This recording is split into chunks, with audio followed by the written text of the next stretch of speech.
కవిత చుట్టూ ఉచ్చు బిగిస్తుందా? ఇప్పటివరకు కేసులో సాక్షిగా ఉన్న కవిత ఇప్పుడు కవిత నిందితులుగా మార్చిన సిబిఐ 26న విచారణకు హాజరు కావాలని సమాలు జారీ చేసిన నేపథ్యం ఉంది. మళ్ళీ కవిత జోలికైతే వచ్చిన నేపథ్యం ఉంది. ప్రభుత్వం అధికారంలో ఉన్నప్పుడు కవితను కూడా ఎవరు కూడా ముట్టుకోలేదు. అప్పుడు ఉన్నటువంటి రాష్ట్ర ప్రభుత్వం అలానే వివిధ రాష్ట్రాల్లో ఉన్నటువంటి అనేక మంది కూడా ఆమెకు మద్దతుగా నిలబడ్డ సందర్భాన్ని మనం చూసాం.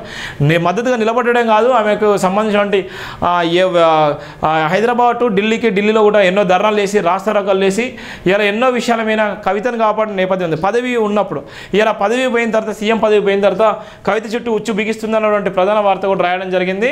పార్లమెంట్ ఎన్నికల ముందు కేసీఆర్కు కేంద్ర దర్యాప్తు సంస్థ ఎన్ఫోర్స్మెంట్ డైరెక్టర్ కోలుకొని షాక్ ఇచ్చింది. ఢిల్లీ లిక్కర్ స్కామ్లో ఆయన కూతురు ఎమ్మెల్సీ కవిత పేరును నిందితులుగా చేర్చారు. ఈ నేపథ్యంలో త్వరలో ఆమె అరెస్టు ఖాయమంటూ వార్తలు వినిపిస్తున్నాయి.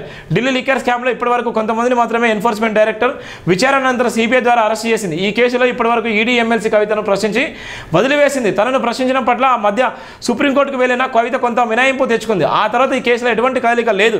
కానీ అనూహ్యంగా శుక్రవారం కేసులో కీలక మలుపు చోటు చేసుకుంది. లిక్కర్ స్కామ్ కేసులో కవిత నిందితులుగా పరిగణిస్తూ సిబిఐ నోటీసులు జారీ చేసింది.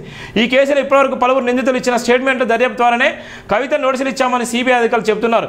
ఢిల్లీ లిక్కర్ స్కామ్కు సంబంధించిన ఇప్పటివరకు కేవలం సమాచారం కోసం మాత్రమే కవిత ఈడీ అధికారులపై విచారణ జరిపింది. ఈ కేసులో నిందితులుగా పరిగణిస్తూ సిబిఐ అధికారులు ఈమె పేరును చేర్చారు. ఈ మేరకు కవితకు సిబిఐ 41A కింద నోటీసులు జారీ చేసింది. ఫిబ్రవరి 26న ఢిల్లీలోని తమ కార్యాలయానికి విచారణ రావాలని సిబిఐ అధికారులు తమ అందజేసిన నోటీసులో స్పష్టంగా పేర్కొన్నారు. లిక్కర్ స్కామ్ సంబంధించిన గత ఏడాదిన్నరగా విచారణ కొనసాగుతుంది. ఈ కుంభకోణంలో పలువురు నిందితులు ఇచ్చిన స్టేట్మెంట్ల ఆధారంగా కవితకు సిబిఐ అధికారులు నోటీసులు జారీ చేశారు. మాగుంట రాఘవ, శరత్ చంద్రారెడ్డి, కవిత, పిఏ అశోక్, కౌశిక్ ఇచ్చిన సమాచారం ఆధారంగా కవిత అరెస్టులకు సిబిఐ రంగం సిద్ధం చేస్తున్నారు. విచారణకు హాజరైన అనంతరం కవితను సిబిఐ అధికారులు అదుపులో తీసుకున్నారని సమాచారం. ఢిల్లీ లిక్కర్ స్కామ్కు సంబంధించిన సిబిఐ అధికారులు ఇప్పటివరకు పలువురు నిందితుల విషయంలో ఇదే విధంగా వ్యవహరించారు. కవిత విషయంలో ఏం జరుగుతుందన్నది ఆసక్తికరంగా మారిన సందర్భం ఉంటుంది. ఢిల్లీ మద్యం కుంభకోణానికి సంబంధించిన ఇప్పటికే కవితను అధికారులు పలువురు ప్రశ్నించారు. ఆమెను దాదాపు 6 నుంచి 8 గంటల వరకు విచారించారు. దీనిని సవాల్ చేసి ఆమె సుప్రీంకోర్టును ఆశ్రయించారు. ఈ కేసు సుప్రీంకోర్టు విచారణలో ఉంది. కేసు విచారణ పూర్తయ్యేంత వరకు కవితపై ఎలాంటి చర్యలు తీసుకోవద్దని ఆదేశించింది. తాజాగా ఈడీ నోటీసులు ఇచ్చిన నేపథ్యంలో తన సుప్రీంకోర్టులో వేసిన పిటిషన్కు సంబంధించిన తుదిర్పు వచ్చే వరకు విచారణకు హాజరు కావాలని కవిత చెప్పారు. ఇప్పుడు అనూహ్యంగా సిబిఐ నోటీసులు పంపించడం ఆసక్తికరంగా మారింది.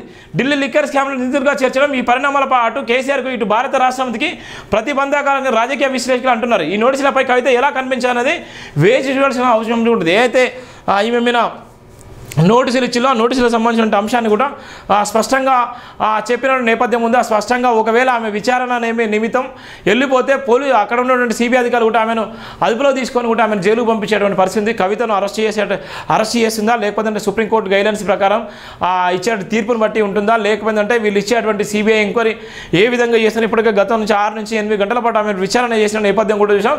లిక్కర్ స్కామ్లో సంబంధించిన లిక్కర్ స్కామ్తోనే ఇవాళ బీఆర్ఎస్ ఓడిపోయిందనేటువంటి ఒక పరిస్థితి ఉంది. బీఆర్ఎస్ లిక్కర్ స్కామ్లో సంబంధించి కవితను అరెస్ట్ చేసి కవితకు నిజంగా లిక్కర్ స్కామ్లో ఆమె అరెస్ట్ చేసి ఉన్నట్లయితే ఈరోజు బీఆర్ఎస్ కూడా ఓడిపోయేటువంటి పరిస్థితి ఉండకపో ఇవాళ బీఆర్ఎస్ బీజేపీ ఒకటే బంధం అనేటువంటి నేపథ్యం కూడా కవిత అరెస్ట్ చేయకపోవడంతో రాష్ట్ర ప్రజలకైతే అనుమానం అయితే వ్యక్తం చేసిన నేపథ్యం కూడా మనం చూస్తున్నాం.